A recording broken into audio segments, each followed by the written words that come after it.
Hello there, and welcome back to the fireside with me, Jim. I'm really happy you decided to join me again today for another toasted tale. If, like me, you enjoy hearing stories, then you've come to the right place. I think there are interesting stories in every subject, just waiting to be found and shared.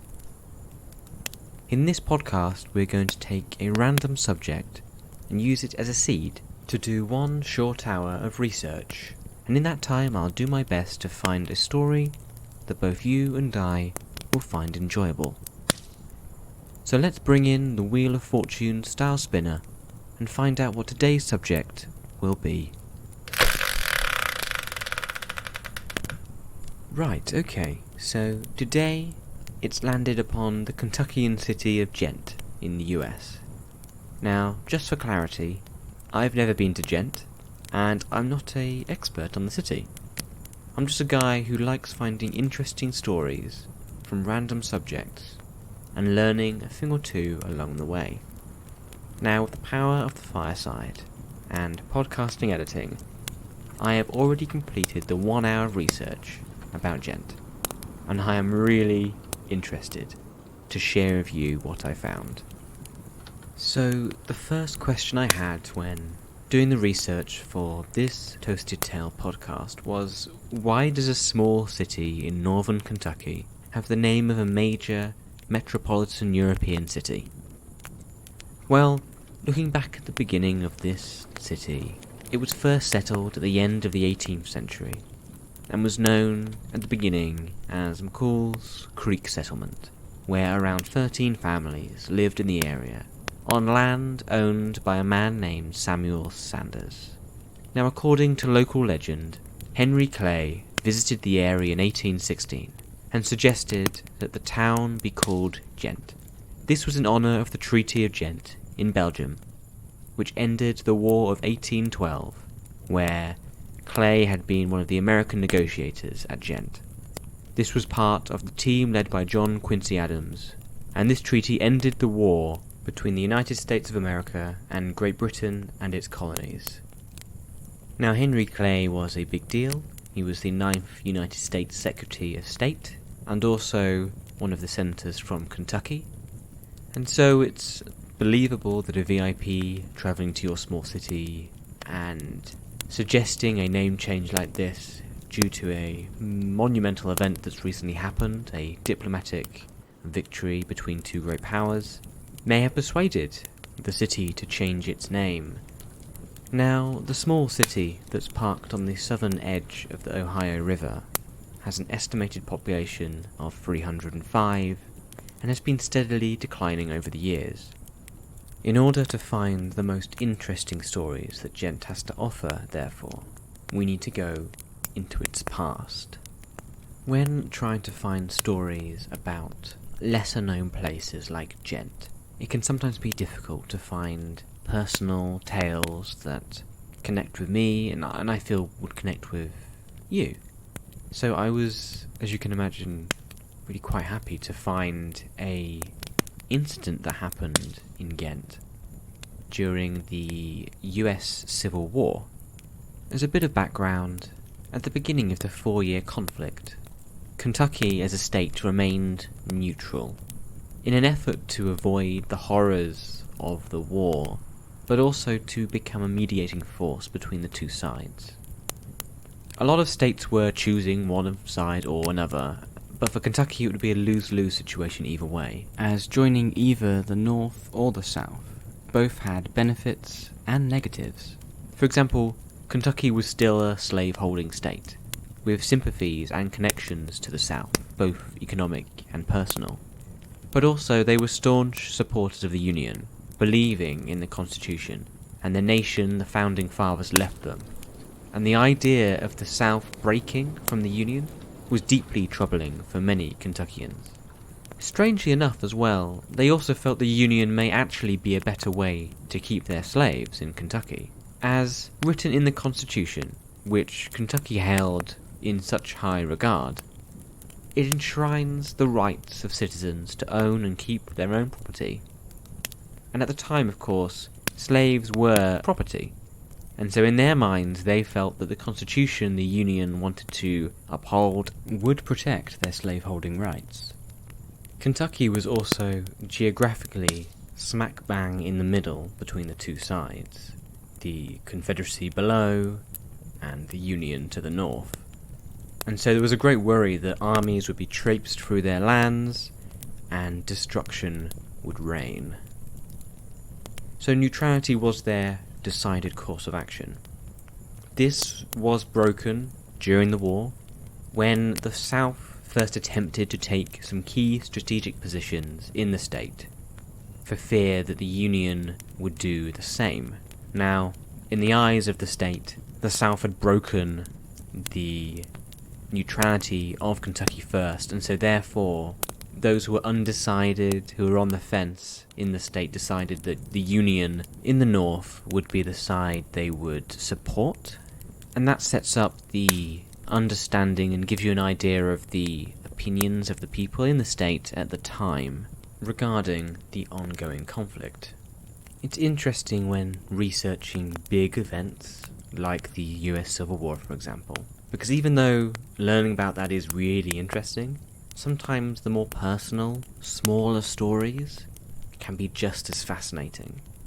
There's one such story that's referred to as the Gex Landing incident, which was a small story in the war, and surrounded the arrest of a man named James Southard, a ferryman and Confederate sympathizer who lived in Ghent. Now, it's a footnote in history, but for those involved, it may have been one of the most important events of their lives.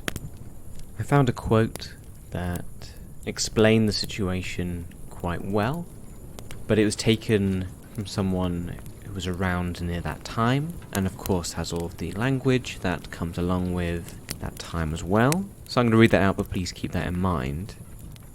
So in 1939, Tandy Ellis of Ghent wrote, quote, "In the summer of 1862, a company of coloured soldiers numbering 62, belonging to the 117th Coloured Regiment, passed through Ghent under the command of Lieutenant Seward. They arrested James Southard, a citizen of Ghent, who had been outspoken in his feelings for the Southern Confederacy. The soldiers made camp in the Gex farm, and others went to the homes of Albert Craig and John Anthony Gex. The womenfolk were ordered to prepare supper for these coloured soldiers. John Southard, a brother of James Southard, rode over into Owen County, where Colonel Jesse of Henry County was in camp with troops of cavalry. The coloured soldiers were all seated at the table enjoying the fat of the land, when Colonel Jesse moved in on them at the Anton Gex home, and when the firing began, the soldiers leaped up and began to run helter-skelter. Some 5 or 6 of them were shot down in the yard. The commanding officer, who was at the Albert Craig home, tried to swim the river on his horse, but was captured, and he was about the most scared of the whole outfit. Every coloured soldier, who in that 10-minute engagement left the country, was never heard of until after the war." End quote.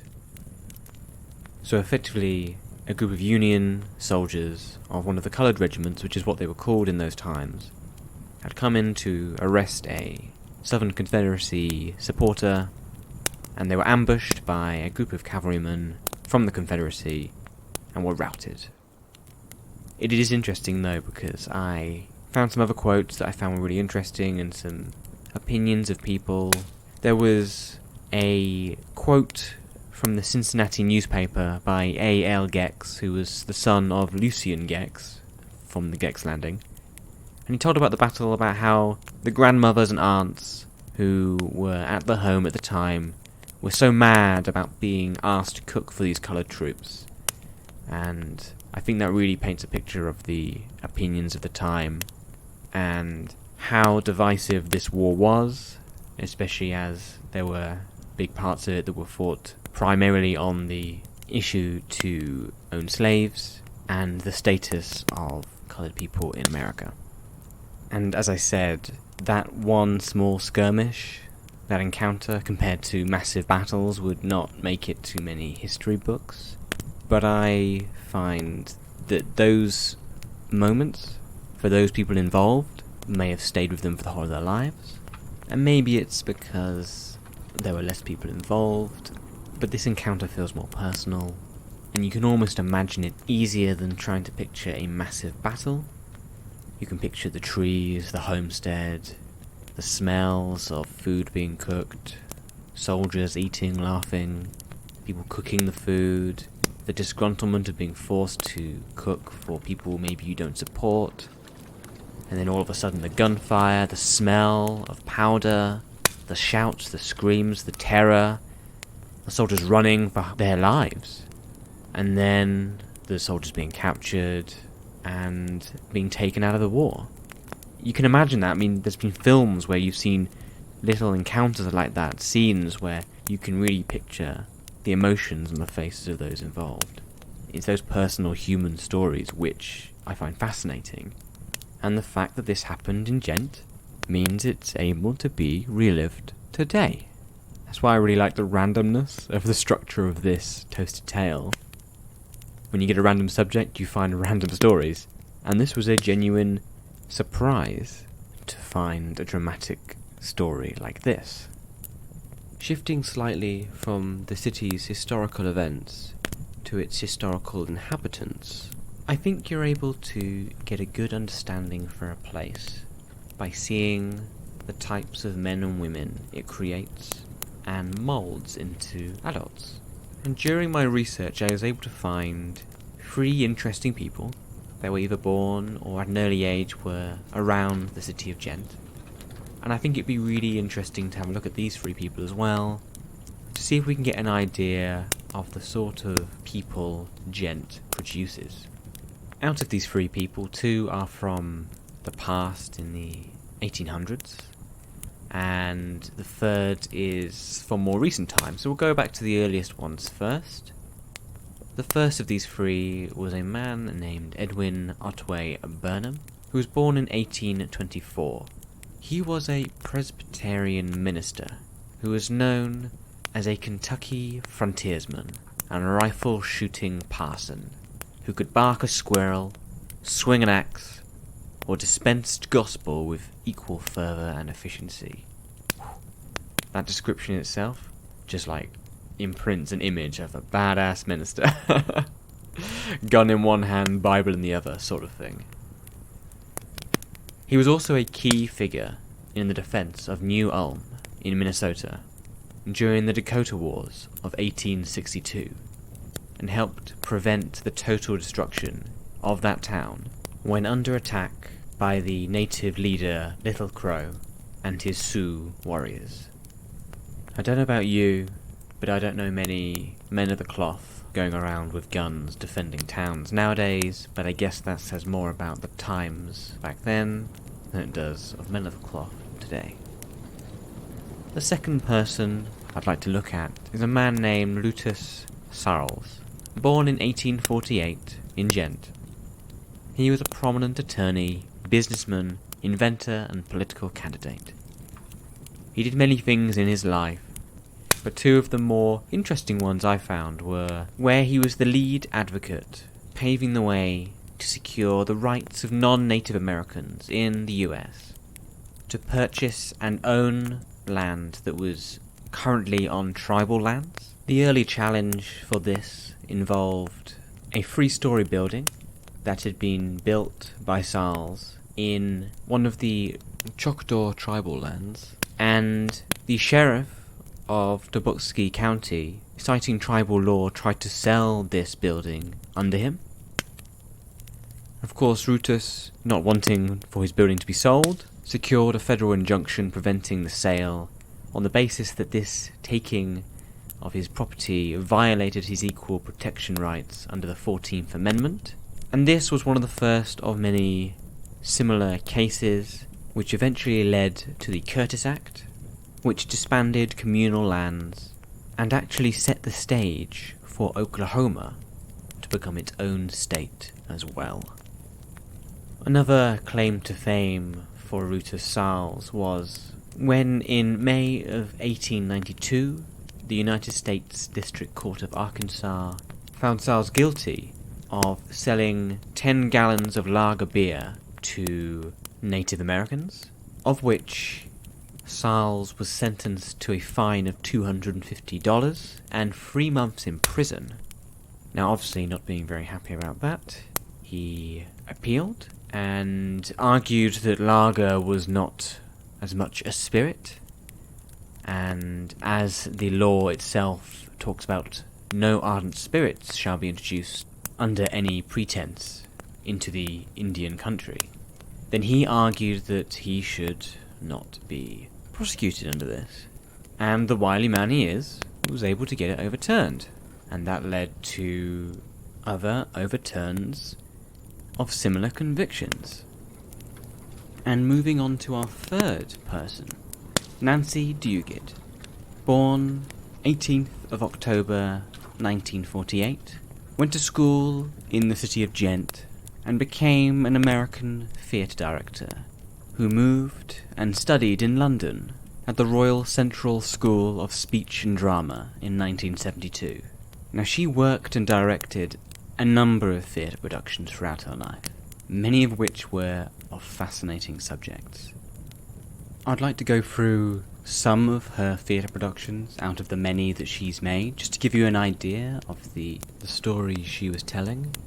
For example, the play Any Women Can grappled with coming out as gay. And actually, by the way, that theatre production provoked bomb threats in 1979, which I found mind-blowing.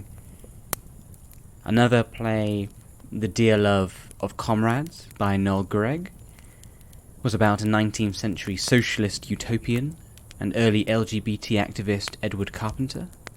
Another one, Louise Page's Tissue, the first play about breast cancer. And Noel Gregg's Angels Descend on Paris was concerning the Nazis' persecution of gays and Jews. And finally, The Stick Wife, which was about the wives of 3 Ku Klux Klan members. A nice variety of subjects there, but all dealing with quite deep and difficult issues. Later in life, Nancy settled in South Africa and started an arts and drama group with male prisoners who were in maximum security prisons. She said, quote, "Doing work about people who are at the edge is, for me, second nature." The following year, she was diagnosed with breast cancer, but that didn't stop her. She started a project in the Alexandria township in South Africa, using dance, drama, art, and movement to help empower and heal traumatized children. Before her death in 2003, she left instructions to spread her cremated remains in England, South Africa, and Kentucky.